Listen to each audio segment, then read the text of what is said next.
services on Sunday, and I hope you'll pray that that might happen. That this is where her heart is, and it always hurts when you know someone wants to be there and can't. But open your Bibles tonight to Ecclesiastes chapter 4. As I said, I've been in a bit of a quandary the last few weeks. I've had the subject that I've been dealing with the last two Sunday mornings on my heart to the extent that I just wanted to not have any interruption with it. But I think we'll just stick with this format, and on Sunday nights we'll go through the book of Ecclesiastes. Last time, it wasn't last week, was it? Or maybe it was. The last message from this book was in the first part of chapter 4. We went down through verse 8, and we talked about a sad scenario. That was the title of the message. Tonight, we're going to pick up in verse number 9 and finish out the chapter. And I'm going to speak tonight about lonely people. Lonely people. This section's divided, I think, into two parts. Beginning in verse 9, goes down through verse 12, so we'll begin by reading that. And in this section, the lesson that stands out to me is the fact that loneliness is dangerous. He says, 2 are better than 1 because they have a good reward for their labor. For if they fall, the one will lift up his fellow, but woe to him that is alone when he falleth, for he hath not another to help him up. Again, if 2 lie together, then they have heat. But how can one be warm alone? And if 1 prevail against him, 2 shall withstand him. And a threefold cord is not quickly broken. I believe Americans are in trouble and they don't even know it. And I say that because they think what they want is what they need, and it really isn't. That's true in a lot of different areas of life that I could talk about, but it's especially true when it comes to man's desire for privacy. And I say that knowing how easy it is for us to become isolated from others, because I have a natural tendency to kind of be a loner myself. That's just, it doesn't make it right, but I'm saying that's something that all of my life I've had to fight against, because I envision the perfect life as, living, somewhere up in the mountains in an old log cabin with a shotgun, a rifle, a fishing pole, and an old dog, and nothing. And I thought that'd be the perfect life, nobody to bother me, and that all changed when I met Bev. But anyway, that's not the ideal life.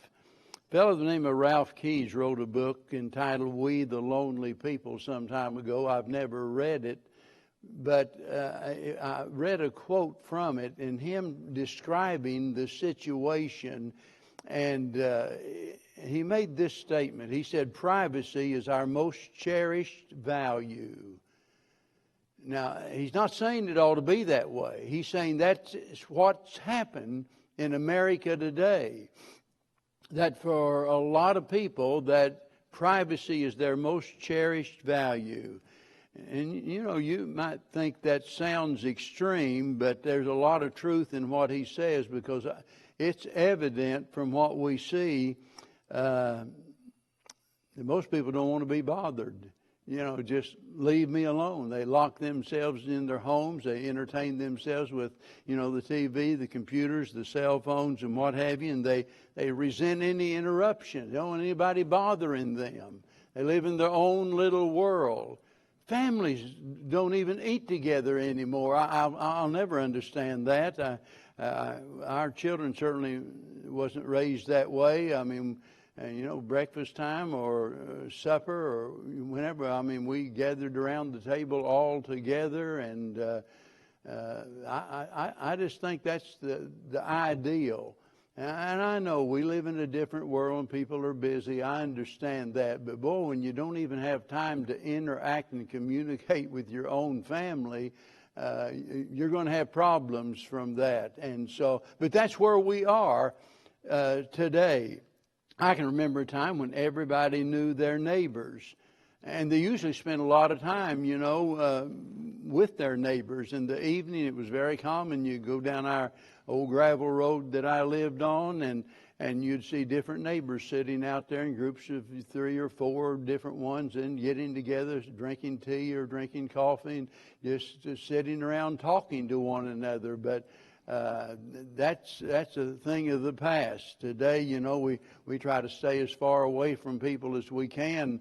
We don't want to know about our neighbor's troubles. If you got any troubles, don't tell me. I don't want to know about it. And we don't want them knowing anything about us.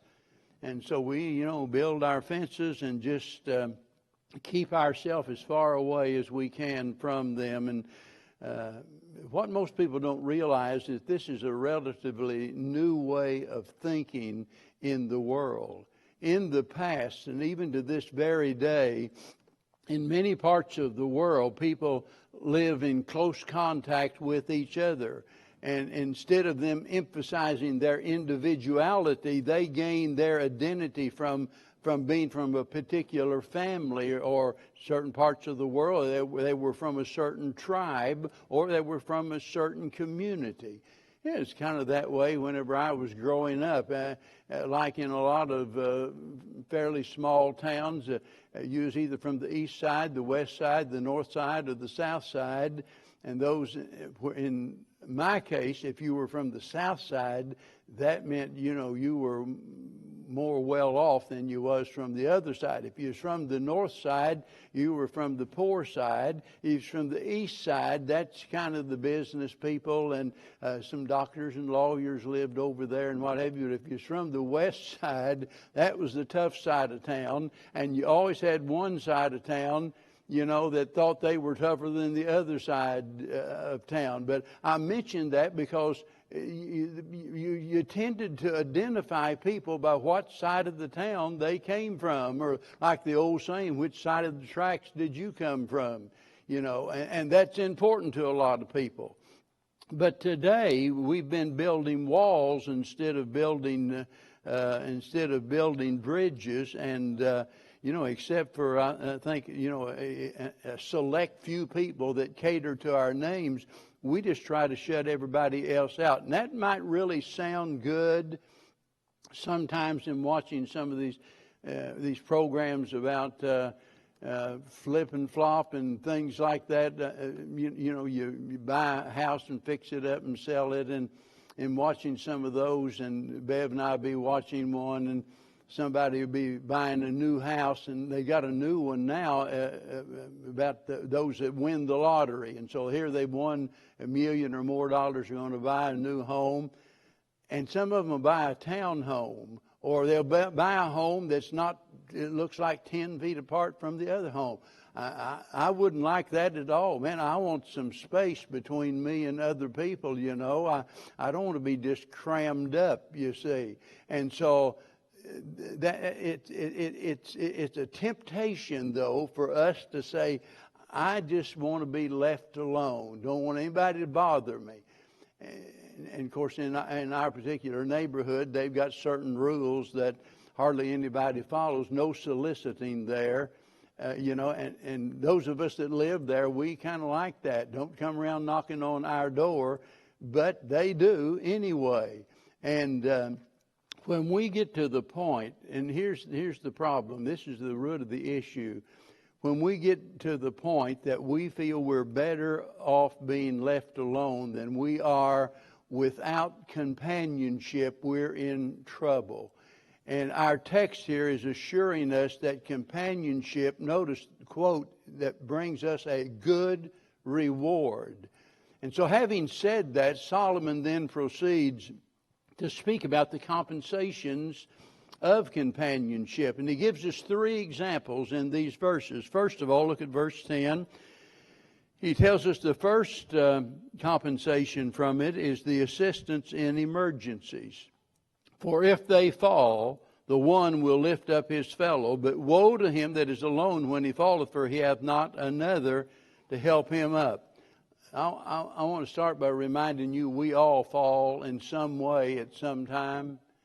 We all do. It happens to everyone that we find ourselves in a situation that we need help. There's never been a person who is so strong, so wise, so capable that they could not fall. So it's something that happens to everyone, and regardless of who we are, there comes a time when we need assistance. And that's when we need companions.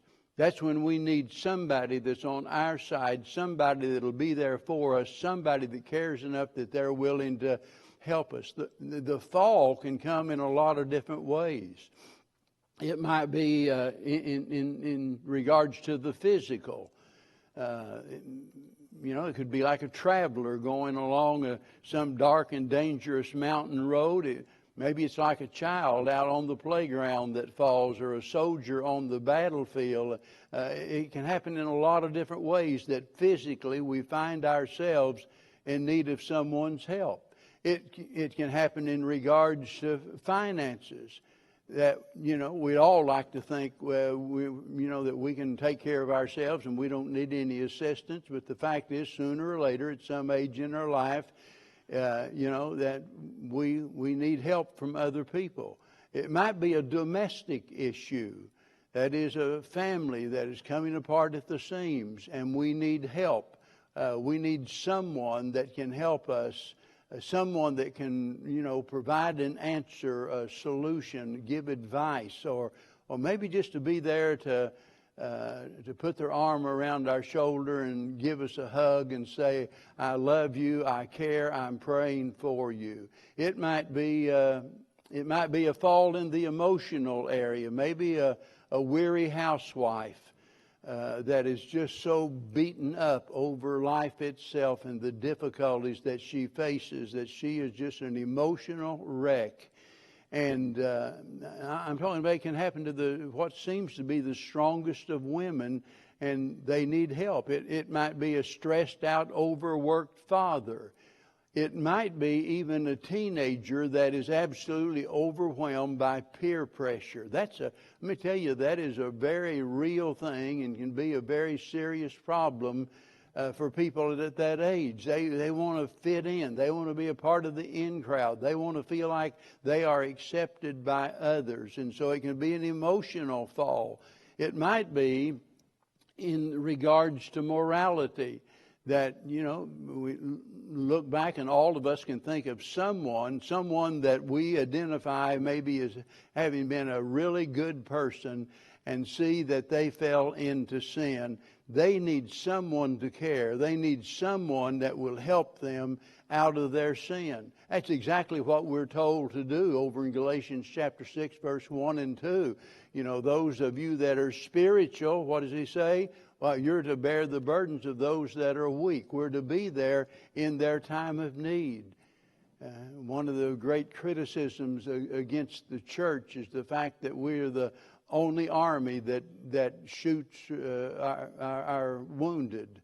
And sometimes that's almost true, because somebody that's going through a desperate time in their life and they come to church and they're hoping, without just spilling their guts and coming out and telling everybody all of their problems, they're hoping that somebody will respond to their need, or somebody will fall, in regards to morality, and we tend to shun them. I'll never forget, years ago, we had a fellow in our church that had fallen. And another member of our church, who deemed himself to be much more spiritual than most of the other members, he happened to sell vacuum cleaners. So the fellow that had fallen into sin and was in the process and finally did recover, by the way, he called up this fellow who had been a friend for as long as I knew. They'd been good friends. But whenever he fell into sin, this guy just shunned him. He just held him at arm's length. But he needed a vacuum cleaner, the bad guy, the guy that fell into sin. So he calls him up and he wants to buy a vacuum cleaner. He says, "Oh, I'm not going to sell you a vacuum cleaner. I don't want it to have anything to do with you." Boy, you talk about making an impact on someone. That did in a bad way. How sad it is whenever we just absolutely treat people like they're absolute scum just because they fail. They need our help. They don't need our criticism. Sure, what they did is wrong, absolutely, and we need to pray for them.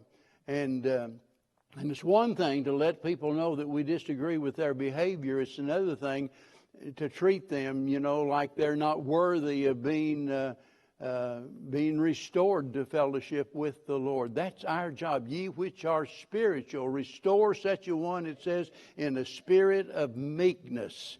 That's the key, in a spirit of meekness. Not like you're holier than thou, not like you're better than him, but in a spirit of meekness, getting down on his level, not morally, but getting down on his level, recognizing it's only by the grace of God that you're not in his place, and be there to help him. We need assistance in our emergencies.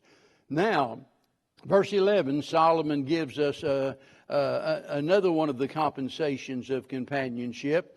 And he tells us here that there are advantages for encouragement and for enjoyment. Notice he says, verse 11 again, if two lie together, then they have heat.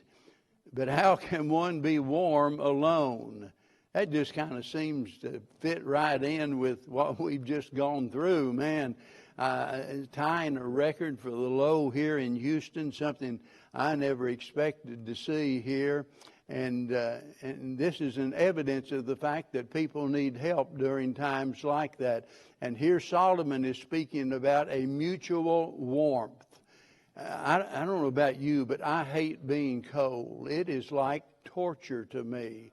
I remember years ago working for a civil engineering firm and doing surveying as we were laying out the subdivisions and so forth, and we had to get out there regardless of the weather. If you wanted to keep your job, it's something you just had to do. And I can remember standing there, and the coldest job of all was being on the transit. And that was generally my job. I'd be on the transit. And for those of you who don't know, that's what you measure your angles with and everything and so forth. That little thing you see up looks kind of like a camera sitting on a tripod. And because you're just standing there. The other guys, they're out there working, and you're just standing there operating that and pointing out what they need to do and bringing things up to grade and stuff like that. But you're just standing there. And I want to tell you, it's torture. I'll never forget one day going in to the office and telling my boss, "Look, you can fire me or do whatever you got to do, but I want more time in the office. I'm getting sick and tired." I was tormented. Thank God I didn't lose my job. But anyway, it's torture to me. But I'm so thankful that I've never been so cold that I was in danger of losing my life. And that's something to be thankful for. But, there are many instances in life where, somebody like little 11-year-old boy this last week, as I understand it, supposedly died as a result of his exposure to cold. And so it's something that can happen. A lot of times hikers get lost and freeze to death because they're exposed to the element, or a traveler breaks down out somewhere and they freeze to death before help arrives. And so it's a great advantage to have someone with you in a time like that, because two can survive where one couldn't. And whether you think of it in terms of the warmth of a spouse on a cold winter night or whatever it is, it brings a level of comfort knowing that someone is there with you and contributing to whatever your need is. But I think there's probably more to this verse than what meets the eye. I think there's a principle here that goes beyond a strict literal interpretation of this, because we all encounter many situations, when when somebody just needs to be encouraged. Maybe it's a child's first day of school. Somebody asked the other day if I'd ever thought about writing a book about the story of my life, which I really don't think I ever will, and don't know that anybody would want to read it. But in the first place, it not only take a lot of work and time that I don't have time for, but the fact of the matter is that's something I had thought about to some extent. The strange thing is that might not remember what I ate or what I preached last week, but I can remember stuff. I remember my first day in school. I'll never forget it.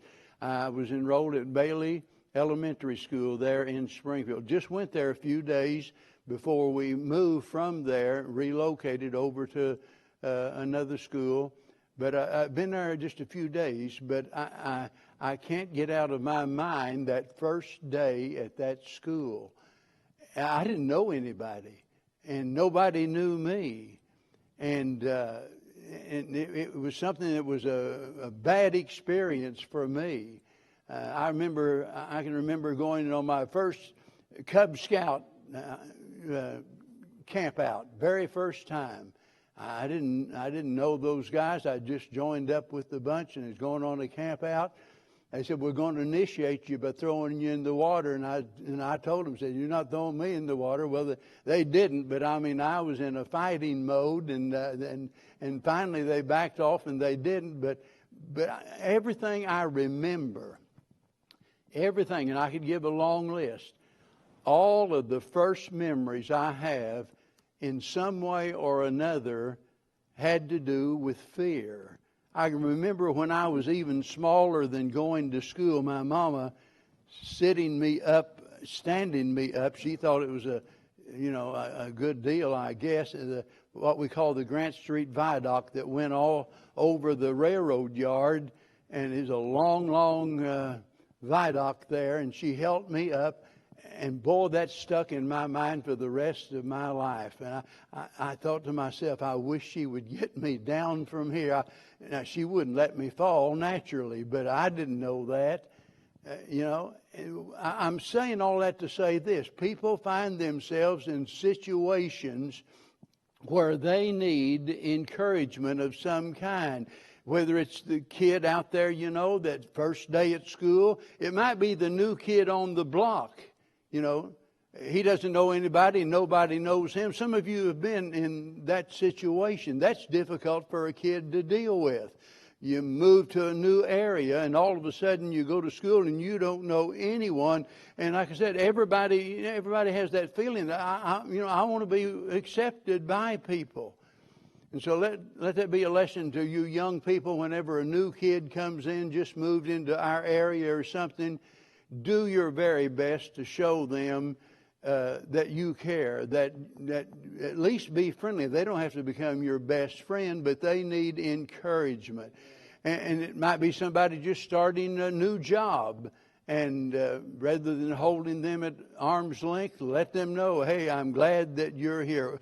People all around us need the warmth of relationships. That's the point I'm trying to make. And we could make a tremendous difference in somebody's life by giving that to them. And let me remind you of this. If you expect that from others, then you better supply it for others.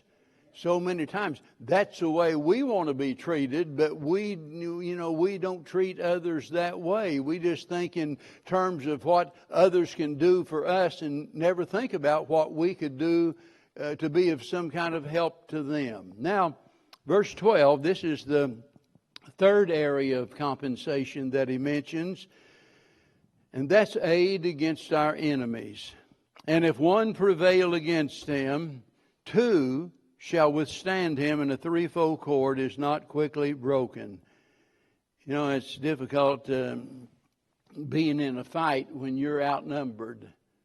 You might be the toughest guy in town, but whenever there's two against you, that makes it a whole different thing. And having someone on your side makes a big difference. Now, I understand I hope you're never in a street fight, but you better believe you are in a fight. Every single one of you are in a fight against the world, the flesh, and the devil. And we all need someone on our side, someone that will stand with us. And so, in order to illustrate that, Solomon uses the example of a threefold cord, where one strand would break easily under the strain. He says two won't. It'll withstand the strain.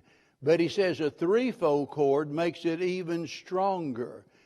And the point is that whenever our lives are intertwined with one another, we are much stronger than when we are alone. Loners become losers. Loners become losers. I don't mean losers in the sense that they're a bad person. I mean losers in the sense that they're going to be defeated. We need one another. That was one of the very reasons for which the Lord established His church. And He likened it unto a body, with each one of us being a member in particular, a member that is contributing to the welfare of the whole body.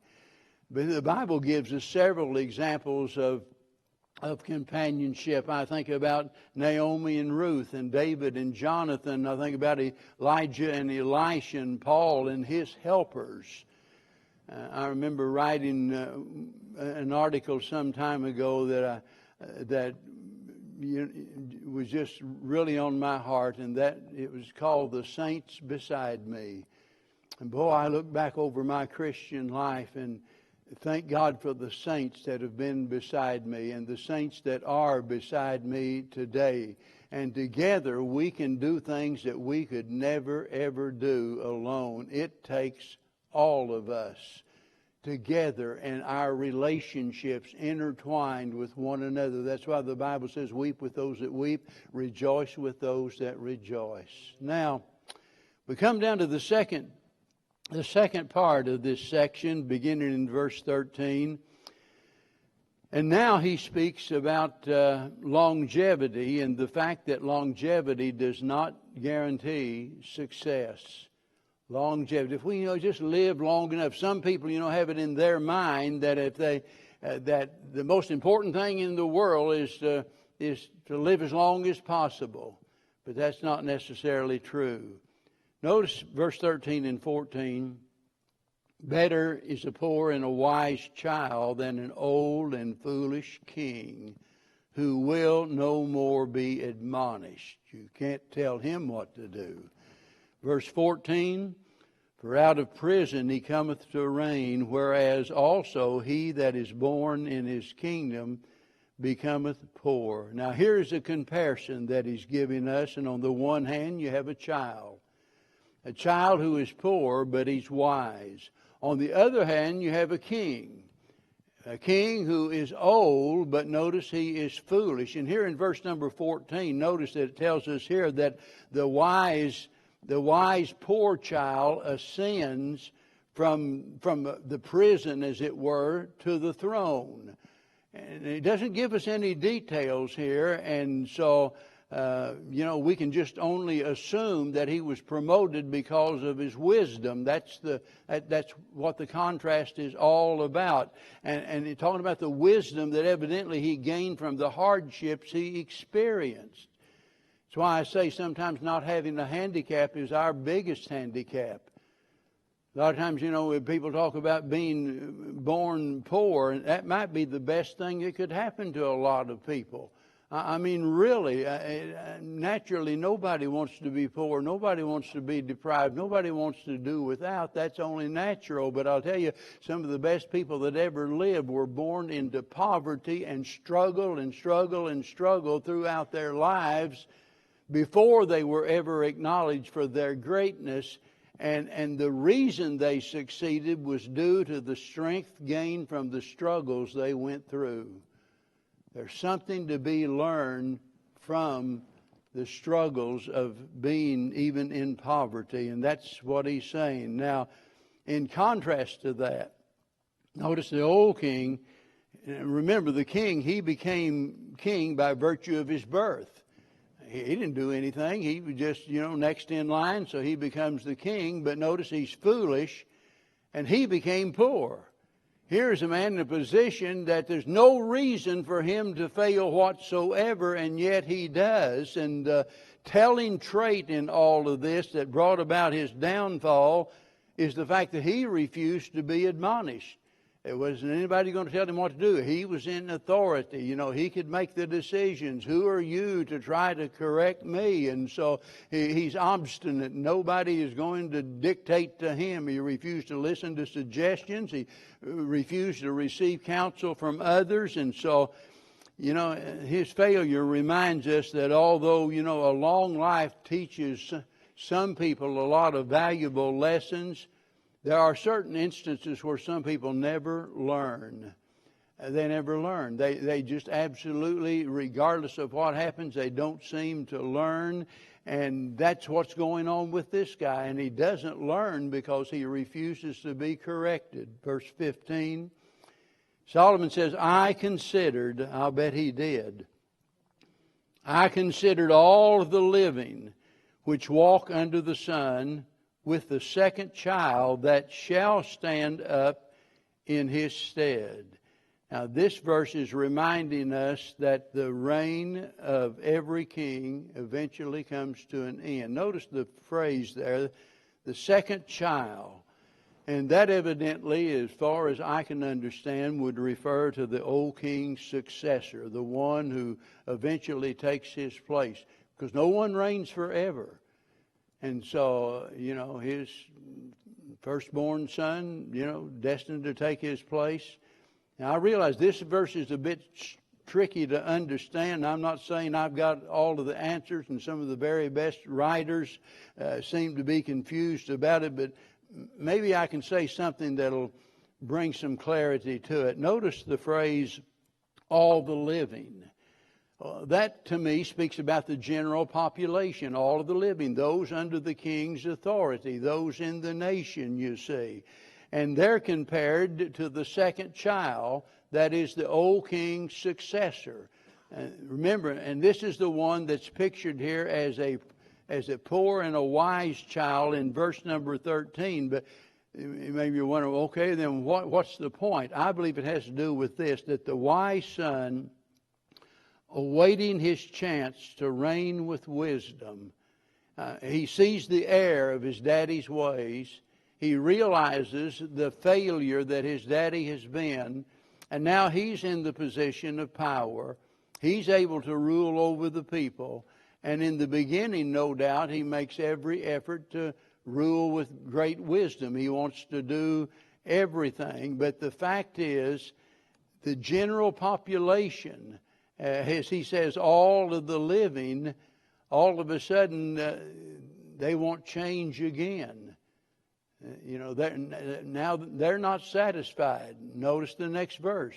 There is no end of all the people, the population, even of all that have been before them. In other words, it just keeps being that way through every generation. And they also that shall come after shall not rejoice in him. Surely this also is vanity and vexation of spirit. Now, there might be a lot of things about these verses that I don't understand, but the idea here is that although the wise king who replaced the foolish king is popular in the beginning, but he's saying, just wait. It's just a matter of time until he's going to lose his popularity. And you see, his loss of popularity with the people might not, and evidently wasn't, in regards to any faults on his part. He's identified as a wise king, and yet his popularity comes to an end. Reminds us that people are fickle. They just, they praise one leader one day, and the next day they're cursing him. Well, probably reminds you of the past election. The very people that, touted Trump and was all for certain changes, and all of a sudden, all of a sudden they're against him. And it's like Solomon is saying, look, the people, the nature of people is that they are not going to always be satisfied. I love what old Matthew Henry said in his commentary. He said, "Today, Hosanna, tomorrow, crucify." Yeah, that's what happened with Christ. Oh, he gathered a great gathering. Sometimes people misunderstand and they think that nobody was willing to come out and to listen to Jesus or watch him. But that wasn't true. There were great crowds that followed him for a while until he stopped, in their mind, entertaining him. They wanted to see a miracle. It's the only reason they were there, you see. And whenever he wouldn't provide what they wanted and insisted on giving them what they need, the cries went from Hosanna to crucify. And, the smiles of today becomes frowns tomorrow. And Solomon is just reminding us, regardless of how long we live, regardless of how much we try to please others, which is the very thing that usually gets us into a lot of trouble, it's not going to last very long. If you've got to do something, that is, if you've got to get down on a person's level and accommodate their every desire in order to win their approval and gain their friendship, believe me, they'll continue to up the ante more and more and more, because whatever you're doing today, they're going to want more out of you tomorrow. And the wise young king, that second child king, and now he's grown and now he is in power, the people are happy. The old king is gone. All of his foolishness is gone. Boy, we're so glad we've got him. But after a while, well, it's right back to square one. And the point is that if your goal in life is to gain power and to have popularity, you're going to be disappointed. You're going to be disappointed. And if that's what you pursue, grief is what you're going to find. Now, that's it. Our pursuit must be for the glory of God, and it ought to be our desire to serve him the best we can while we can. And in the process of doing that, we all need one another. I hate to even use the analogy of a team, because there's such a vast difference between thinking in a secular way about a team and thinking about the Lord's church. But there's a lot of similarities also. You know, it's kind of like the old saying, there ain't no I in team. And that's true. It's not about the individual. It's about the cooperation. It's about the effort of all of the members of the team working together, each one playing their position. Whether it's in baseball, you know, somebody can say, well, man, I don't like playing out in center field. That's too far to go.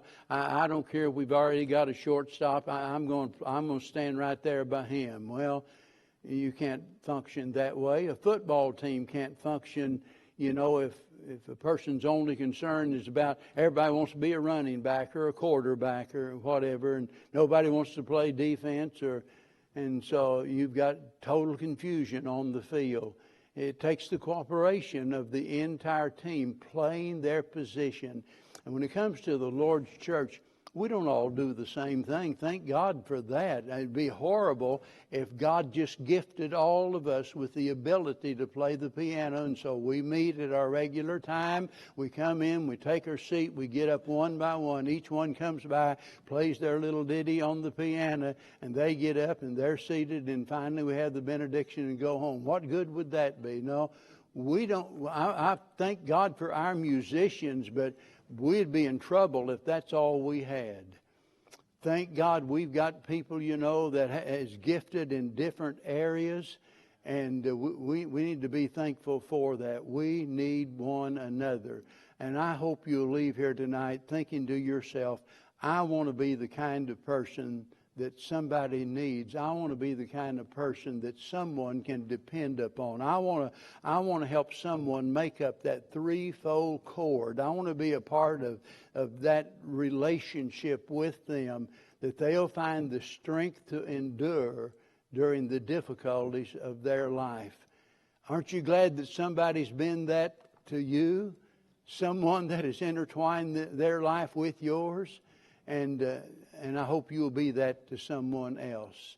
And I believe with all of my heart you are and you will, which I thank God for. Let's all stand together.